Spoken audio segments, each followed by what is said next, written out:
कहानी की शुरुआत में दिखाया जाता है कि साउथ कोरिया की एक्सकेवेशन टीम एक पहाड़ी पर खुदाई करके सन 1950 की जंग में मारे गए सैनिकों के अवशेषों की तलाश कर रही होती है और उनकी पहचान करके पूरे सम्मान के साथ परिवार वालों को सौंपने का काम चल रहा होता है। इस दौरान टीम का एक ऑफिसर एक सैनिक की फैमिली को फोन लगाता है तो दूसरी ओर से एक बूढ़ा आदमी फोन उठाता है। वो ऑफिसर उसे बताता है कि हमें कुछ अवशेष मिले हैं जिनकी पहचान ली जिन सोक नाम के एक सैनिक के रूप में हुई है, लेकिन वो बूढ़ा आदमी कहता है कि ली जिन सोक तो मैं खुद हूँ। फिर वो बूढ़ा पूछता है कि कहीं अवशेष मेरे भाई ली जिन ताई के तो नहीं है, लेकिन वो ऑफिसर कहता है कि अवशेषों के पास से मिले सामान के आधार पर उसकी पहचान ली जिन सोक के रूप में ही हुई है। इसके बाद फोन कट जाता है, लेकिन वो बूढ़ा आदमी बहुत परेशान सा हो जाता है और अपनी ग्रैंड डॉटर से उसे खुदाई वाली जगह पर ले चलने के लिए कहता है। जाने से पहले वो अपने कमरे में लगी एक पुरानी फोटो को देखने लगता है जिसमें वो अपनी माँ और बड़े भाई के साथ होता है। वो पिछले 50 सालों से अपने बड़े भाई को ढूंढने के लिए चाइना समेत कई देशों में जा चुका था, लेकिन अभी तक उसका कोई पता नहीं लग सका था। अब वो घर के अंदर एक बॉक्स में रखे जूतों को देखकर काफी इमोशनल हो जाता है और इन्हें देखते हुए वो अपने अतीत में खो जाता है। इस तरह कहानी फ्लैशबैक में सन 1950 में चली जाती है, जहां साउथ कोरिया की राजधानी सियोल की सड़कों पर ली जिन ताए नाम का एक लड़का जूता पॉलिश का काम करता फिर रहा होता है। बचपन में ही अपने फादर के गुजर जाने के बाद उसने अपनी गूंगी माँ और छोटे भाई जिन सोक की पूरी जिम्मेदारी अपने कंधों पर ले ली थी और अपनी जिंदगी का उसने सिर्फ एक ही मकसद बना लिया था, अपने छोटे भाई को पढ़ा लिखा कर एक बड़ा आदमी बनाना। दोपहर के बाद उसका भाई जिन सोक स्कूल से वापस आ जाता है तो वो उसे एक आइसक्रीम दिलाता है और फिर दोनों घूमते हुए एक दुकान के अंदर रखे जूतों को देखने लगते हैं। इन्हें देखकर जिन ताए कहता है कि एक दिन मैं भी तुम्हारे लिए ऐसे ही जूते बना कर दूंगा। अब वो उसे एक सिल्वर पेन खरीद कर देता है और फिर दोनों भाई बस में चढ़कर अपने गांव आ जाते हैं, जहां उनकी माँ और एक लड़की मिलकर नूडल्स बेचने का काम करते हैं। इस लड़की का नाम योंगशिन होता है, जिसके माँ बाप अब इस दुनिया में नहीं है और वो अपने 3 छोटे भाई बहनों के साथ उनके पड़ोस के एक छोटे से घर में रहती है। जिनताए और वो एक दूसरे को पसंद करते हैं और कुछ ही दिन में उन दोनों की शादी होने वाली है। अगले दिन काम पर जिनताए अपने साथ काम करने वाले एक लड़के योंग सोक के साथ एक जूता तैयार कर रहा होता है और थोड़ी देर में जिन सोक भी वहां जाता है। तभी शहर की सड़कों पर आर्मी के ट्रक घूमकर अनाउंस करने लगते हैं कि नॉर्थ कोरिया की आर्मी ने उनके देश पर हमला कर दिया है। ये खबर सुनते ही शहर में अफरा तफरी सी मच जाती है और लोग अपने घरों को छोड़कर बॉर्डर से दूर के शहरों की ओर भागने लगते हैं। जिनताए को भी जब अपने घर से थोड़ी ही दूरी पर बम बरसते हुए दिखाई देने लगते हैं तो फिर वो भी अपनी माँ और भाई के साथ योंगशिन और उसके तीनों भाई बहनों को लेकर यहाँ से निकल जाता है। इसके बाद उन सभी को एक रेलवे स्टेशन पर दिखाया जाता है जहाँ बहुत भारी भीड़ होती है। जिनताए इस भीड़ से निकलकर बच्चों के लिए कुछ दवाइयाँ लेने जाता है कि तभी स्टेशन पर आर्मी की कई गाड़ियां आ जाती हैं और वो जंग में शामिल होने के लिए 18 से 30 साल के सभी नौजवानों को पकड़कर स्टेशन पर खड़ी एक ट्रेन में ले जाने लगते हैं। जिनताए जब दवाई लेकर वापस आता है और उसे पता चलता है कि जिन सोक को भी आर्मी वालों ने ट्रेन में बैठा लिया है तो वो तुरंत ट्रेन में चढ़कर उसे अपने साथ वापस ले जाने लगता है, लेकिन इतने सैनिकों के बीच वो अकेला कुछ नहीं कर पाता और वो सब मिलकर उसे बुरी तरह पीटते हैं। इसके बाद ट्रेन चलने लगती है तो वो उन्हें समझाने की काफी कोशिश करता है कि मेरे भाई को अस्थमा की प्रॉब्लम रहती है, इसलिए उसकी जगह मैं चलने को तैयार हूँ, लेकिन वो उसकी कोई बात नहीं सुनते। तो जिनताए भी अपने भाई की हिफाजत के लिए उसके साथ जाने का फैसला कर लेता है। खिड़की में से अपनी माँ और योंगशिन को देखकर जिन सोक रोने लगता है, लेकिन जिनताए चिल्लाकर अपनी माँ से वादा करता है कि मैं अपने भाई को कुछ नहीं होने दूंगा। ये समय होता है जुलाई 1950 का और इस समय तक एग्रेसिव नॉर्थ कोरिया की आर्मी साउथ कोरिया के आधे से ज्यादा हिस्से पर अपना कब्जा कर चुकी है। अब छोटी सी ट्रेनिंग के बाद उन्हें दुश्मन की एक टुकड़ी को एक पुल पार करने से रोकने के मिशन पर भेज दिया जाता है। वहां पहुंचकर शाम को जब सारे सैनिक बाहर बैठकर खाना खा रहे होते हैं तो अचानक उनके ऊपर बम बरसने शुरू हो जाते हैं। इस हमले में उनके काफी सारे सैनिक मारे जाने लगते हैं, जिन्हें देखकर जिन सोक बहुत घबरा जाता है और अपनी अस्थमा की प्रॉब्लम की वजह से उसका सांस रुकने लगता है। ये देखकर जिनताए दौड़कर उसके लिए मेडिकल किट लेकर आता है और बड़ी मुश्किल से जब उसका सांस वापस आता है तो जिन सोक अपने भाई के कंधे से लिपटकर जोर से रोने लगता है। इस हमले के बाद जब उनका कमांडर वहां आता है तो जिनताए उसे अपने भाई की बीमारी बताकर उसे घर भेजने की रिक्वेस्ट करता है और कहता है कि इसके लिए मैं कुछ भी करने को तैयार हूँ। उसका यह हौसला देखकर कमांडर कहता है कि मैं तुम्हारे भाई को घर भेज दूंगा, लेकिन पहले तुम्हें जंग में बहादुरी का मेडल जीत कर दिखाना होगा। अगली सुबह जब सारे सैनिक सोकर उठते हैं तो उन्हें पता चलता है कि दुश्मन ने उन्हें 3 तरफ से घेर लिया है और उनके राशन और हथियारों की सप्लाई के रास्ते पर भी अपना कब्जा कर लिया है। अब उनमें से कुछ सैनिकों को दुश्मन के रास्ते में लैंडमाइंस बिछाने के मिशन पर भेजा जाने लगता है, लेकिन जिनताए अपनी मर्जी से इस मिशन के लिए अपना नाम भी दे देता है। जब वो लैंडमाइंस बिछाकर वापस जाने लगते हैं तो दुश्मन की कुछ सैनिक उन पर गोलियां चलाने लगते हैं, जिससे उनके एक सैनिक का पैर लैंडमाइंस के ऊपर पड़ने से वो पूरी तरह घायल हो जाता है। और उनका कैप्टन उसे लेकर भागने का ऑर्डर देता है।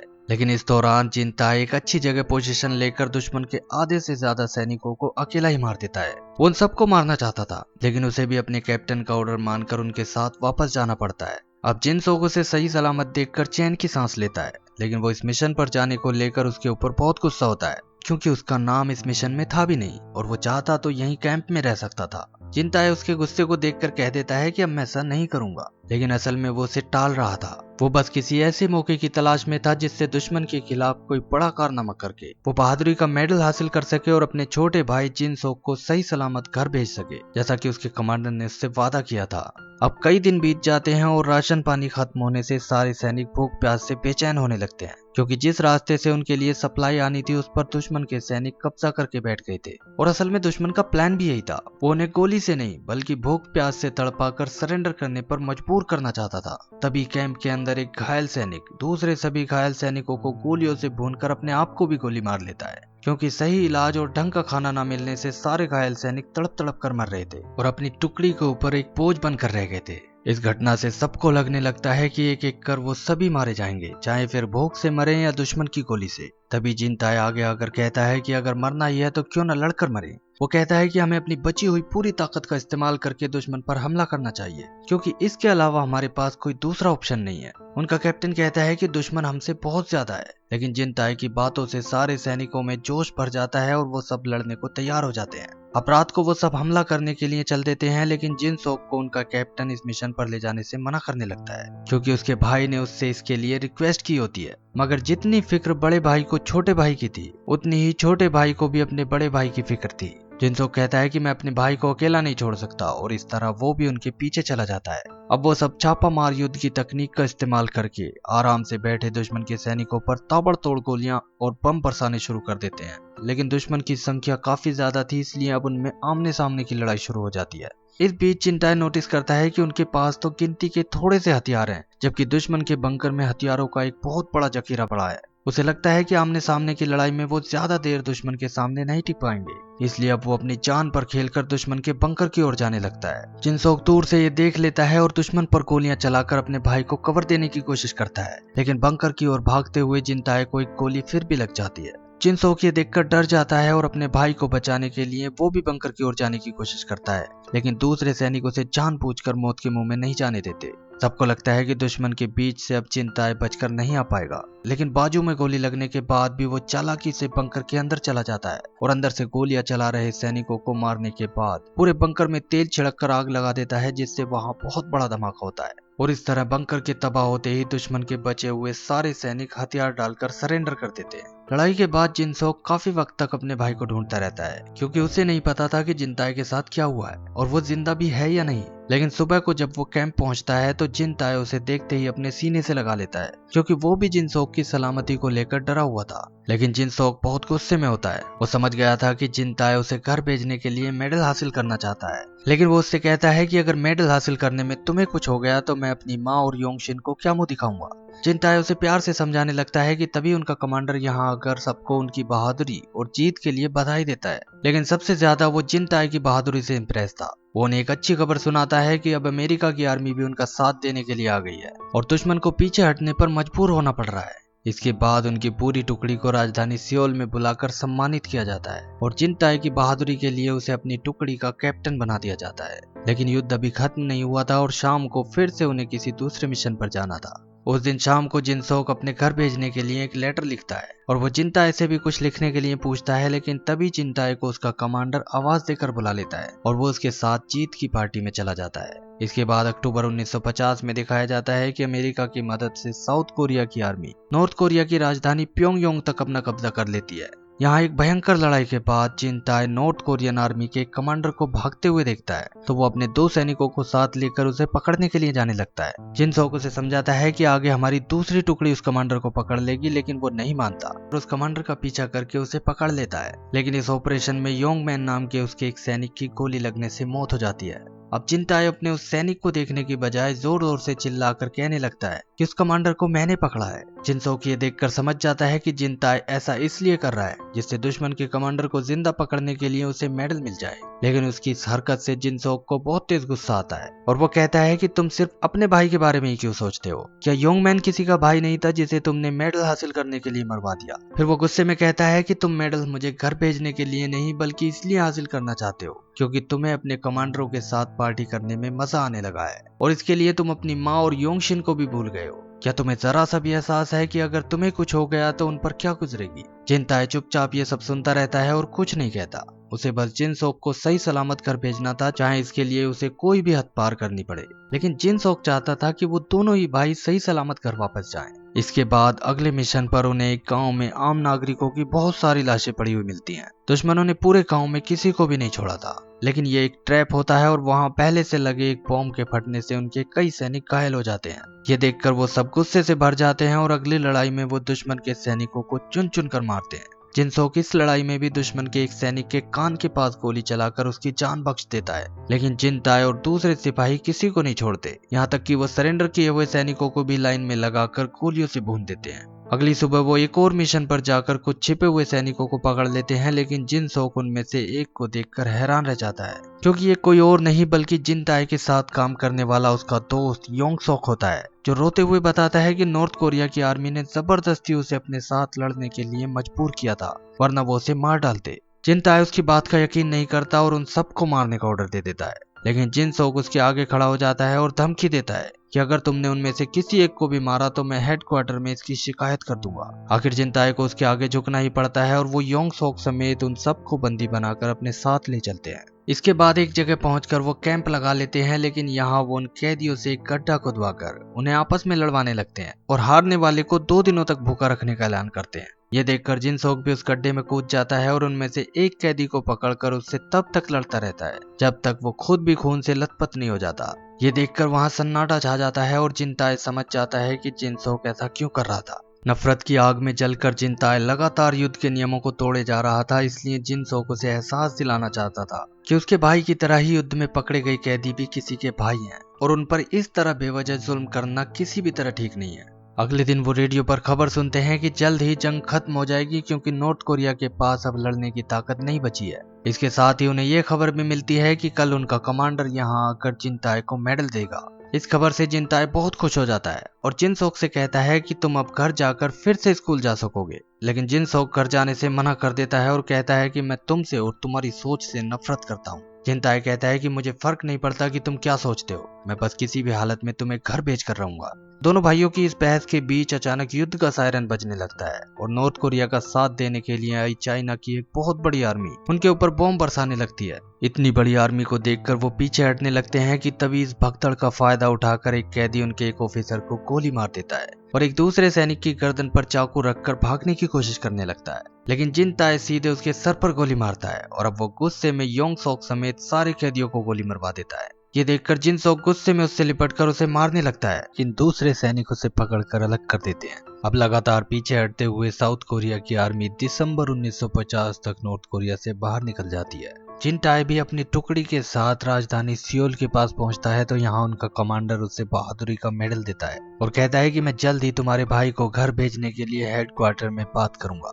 उसकी ये बात सुनकर जिनताए बहुत खुश हो जाता है। अब शाम को उन्हें अपने अगले मिशन पर जाना था, लेकिन उससे पहले जिनसोक अपनी माँ से मिलने के लिए घर की ओर निकल जाता है, जो कि यहाँ से कुछ ही किलोमीटर दूर था। जिनताए को जब ये पता चलता है तो वो भी उसे ढूंढने के लिए निकल पड़ता है। अब जिनसोक जब घर पहुंचता है तो वहाँ उसे योंगशिन मिलती है। वो उसे देखकर बहुत खुश होती है और उससे जिनताए के बारे में पूछने लगती है। लेकिन तभी वहाँ उन्हीं के देश के कुछ एक्सट्रीमिस्ट लोग आ जाते हैं और योंगशिन को पकड़कर अपने साथ ले जाने लगते हैं। जिनसोक उन्हें रोकने की कोशिश करता है, लेकिन वो अकेला कुछ नहीं कर पाता और वहीं रह जाता है। इसके बाद वो लोग योंगशिन को एक कैंप में ले जाते हैं, जहां वो आर्मी की मौजूदगी में कुछ आम नागरिकों को मौत के घाट उतार रहे होते हैं। वो योंगशिन को भी मारने वाले होते हैं, लेकिन तभी जिन टाई वहां आकर उनके लीडर के ऊपर बंदूक तान देता है। अब वो लीडर बताता है कि जब नॉर्थ कोरिया की आर्मी ने इस इलाके पर कब्जा कर लिया था तो योंगशिन और इन सभी लोगों ने कई बार नॉर्थ कोरिया को सपोर्ट करने वाली रैलियों में हिस्सा लिया था। योंगशिन कहती है कि हम लोग भूख से मर रहे थे और रैलियों में शामिल होकर हमें कुछ खाने को मिल जाता था। तभी जिनसोक भी यहाँ आ जाता है और उस लीडर के ऊपर बंदूक तानकर जिनटाई से योंगशिन को लेकर यहाँ से निकलने के लिए कहता है, लेकिन वो नहीं जाता तो जिनसोक को लगता है कि जिनटाई भी योंगशिन को गद्दार समझकर उसे बचाना ही नहीं चाहता। इस बीच कुछ लोग मौका देखकर वहां से भागने लगते हैं और चारों ओर गोलियां चलने लगती हैं। इस गोलीबारी में योंगशिन को भी 2 गोलियां लग जाती हैं और वो जिनटाई की बाहों में दम तोड़ देती है। इसके बाद दोनों भाइयों को गिरफ्तार करके नॉर्थ कोरिया के कैदियों के साथ डाल दिया जाता है। यहाँ भी जिनसोक जिनटाई को ही योंगशिन की मौत का जिम्मेदार ठहराता है, क्योंकि अगर वो उसे लेकर निकल जाता तो शायद वो बच जाती, लेकिन उसे बचाने की कोशिश करने के बजाय उसने उसके ऊपर शक किया। बाद में जिनटाई को इन्वेस्टिगेशन के लिए कमांडर के पास ले जाया जाता है, लेकिन तभी नॉर्थ कोरिया की आर्मी अपने कैदी सिपाहियों को छुड़ाने के लिए वहां हमला कर देती है और गुस्से में वो कमांडर फोन पर उन सारे कैदियों को जिंदा जलाने का ऑर्डर दे देता है जिनके साथ जिनसोक भी कैद होता है। ये सुनकर जिनटाई उस कैद खाने की ओर दौड़ लगा देता है, लेकिन जैसे ही वो उसमें घुसने वाला होता है तो एक धमाके के साथ पूरा कैद खाना जल उठता है और आग की चपेट में आकर वो बेहोश हो जाता है। होश आने पर वो अंदर जाकर देखता है तो वहाँ बहुत सारी जली हुई लाशों के बीच उसे जिनसोक का वही सिल्वर पेन मिलता है जिससे वो समझ जाता है कि उसका भाई अब नहीं रहा। अब बाहर दिखाया जाता है कि नॉर्थ कोरिया की आर्मी उस कमांडर समेत साउथ कोरिया के कुछ सैनिकों को गिरफ्तार करके ले जा रही होती है। उस कमांडर को देखकर जिनटाई एक पत्थर उठाता है और उसके सर पर तब तक मारता रहता है जब तक वो मर नहीं जाता, क्योंकि उसी के ऑर्डर पर उसके भाई को जिंदा जला दिया गया था। इसके बाद नॉर्थ कोरिया की आर्मी उसे भी अपने साथ ले जाती है। अब इसके 6 महीने बाद साउथ कोरिया के एक आर्मी हॉस्पिटल में जिनसोक को दिखाया जाता है, जिसे अंकल यांग नाम का एक सैनिक आग लगने से पहले ही बाहर निकाल कर ले गया था।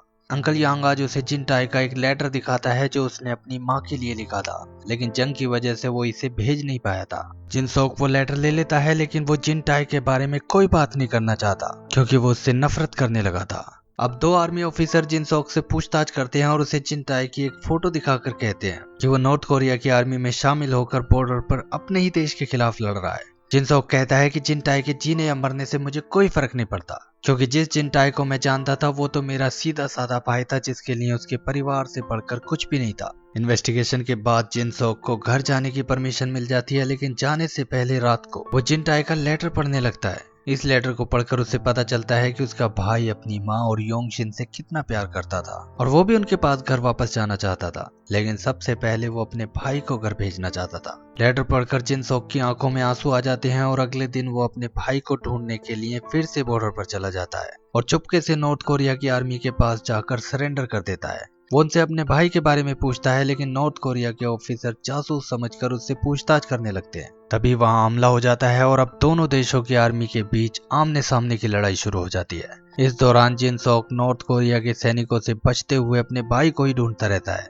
कुछ देर बाद जिनटाई उसे दिख जाता है जो नॉर्थ की वर्दी पहने हुए साउथ कोरिया के सैनिकों को मारता जा रहा था। जिनसोक जब उसके सामने जाता है तो वो उसे भी बुरी तरह मारता है और उसे बिल्कुल भी नहीं पहचानता। दरअसल उस दिन जिनसोक के आग से जलकर मरने की खबर से उसे इतना सदमा लग गया था कि वो पागल हो गया था और जब उसने साउथ कोरिया के उस कमांडर को मारा तो नॉर्थ कोरिया की आर्मी उसे अपने साथ ले गई थी और उसके पागलपन का फायदा उठाकर उसे उसी के देश के खिलाफ लड़वा रही थी। जिनसोक उसे बहुत समझाने की कोशिश करता है कि मैं तुम्हारा भाई हूँ, लेकिन जिनटाई उसे उसी तरह मारता रहता है जैसे न जाने कितने साउथ कोरियन सैनिकों को उसने मार दिया था, क्योंकि हर साउथ कोरियन सैनिक में उसे अपने भाई का कातिल नजर आ रहा था। आखिर में वो जिनसोक को गोली मारने वाला होता है, लेकिन तभी एक सैनिक उसकी पीठ में चाकू घोंप देता है। ये देखकर जिनसोक उसके जख्म पर दवाई लगाता है और अपनी पीठ पर बिठाकर उसे किसी सेफ जगह ले जाने की कोशिश करता है, लेकिन इस बीच उसके पैर में भी गोली लग जाती है, इसलिए अब वो उससे उठकर अपने साथ भागने के लिए कहता है। लेकिन जिनटाई के पागलपन की यह हद थी कि वो अभी भी जिनसोक को मारने की कोशिश कर रहा था, जब वो उसकी कोई बात नहीं सुनता और उसे बिल्कुल भी नहीं पहचानता। तो जिनसोक रोने लगता है और रोते हुए उसे अपनी माँ और योंगशिन की याद दिलाने लगता है। वो उससे कहता है कि तुमने मुझे स्कूल भेजने के लिए अपनी पूरी जिंदगी जूते पॉलिश करने में निकाल दी, तो क्या तुम मुझे एक बार फिर से स्कूल जाते हुए नहीं देखना चाहते? उसकी ये बातें सुनकर जिनटाई आखिर उसे ध्यान से देखने लगता है और अब उसे सब कुछ याद आ जाता है। वो जिनसोक को जिंदा देखकर अपने सीने से लगा लेता है, लेकिन इस बार भी सबसे पहले उसे अपने भाई को ही घर भेजने की फिक्र थी। वो उससे पीछे हट रही साउथ कोरिया की आर्मी के साथ यहाँ से भागने के लिए कहता है। जिनसोक अकेले जाने से मना करता है, लेकिन जिन टाई जानता था कि वो दौड़ना तो दूर चलने की हालत में भी नहीं है, इसलिए वो उसके साथ नहीं भाग पाएगा। अब वो उससे कहता है कि मैं नॉर्थ कोरिया की आर्मी के सामने सरेंडर कर दूंगा और जंग खत्म होते ही मैं भी वापस आ जाऊंगा। वो जिनसोक को अपनी बात मानने के लिए मजबूर कर देता है और जाते हुए वो उसे वही सिल्वर पेन देने लगता है, लेकिन जिनसोक कहता है कि इसे मैं अब तभी लूंगा जब तुम घर वापस आ जाओगे। इस तरह जिनटाई एक आखिरी बार उसे गले लगाता है और अब रोते हुए जिनसोक साउथ कोरिया की आर्मी के साथ भागने लगता है। लेकिन तभी पीछे से नॉर्थ कोरिया की एक टुकड़ी उन पर गोलियां चलाने लगती है, जिसे देखकर जिनटाई उस टुकड़ी के ऊपर मशीन गन से तब तक गोलियां चलाता रहता है जब तक उसका भाई यहाँ से दूर नहीं निकल जाता। लेकिन इस दौरान उसे भी कई गोलियां लग जाती हैं और वो वहीं पर गिर जाता है। अब इसके 50 साल बाद उसके अवशेषों को दिखाया जाता है और कहानी वर्तमान में आ जाती है, जहाँ बूढ़ा जिनसोक उस सिल्वर पेन को देखकर बहुत इमोशनल हो जाता है और रोते हुए अपने भाई से शिकायत करने लगता है कि तुमने वापस आने का अपना वादा क्यों नहीं निभाया। उसे रोता हुआ देखकर उसकी ग्रैंड डॉटर की आंखों से भी आंसू बहने लगते हैं और अब एक बार फिर से फ्लैशबैक में दिखाया जाता है कि जंग से वापस आकर जिनसोक अपनी माँ और योंगशिन के तीनों भाई बहनों से मिलता है। इसके बाद उसे घर की एक अलमारी में वो जूते रखे हुए मिलते हैं जिन्हें जिनटाई ने उसे बनाकर देने का वादा किया था। असल में जिनटाई ने जंग शुरू होने से पहले ही उसके लिए जूते तैयार कर लिए थे, लेकिन घर छोड़कर जाने से पहले उसने इन्हें अलमारी में छिपा दिया था। इन्हें देखकर जिनसोक की आंखों से प्यार के आंसू बहने लगते हैं और इसी के साथ ये मूवी एंड हो जाती है।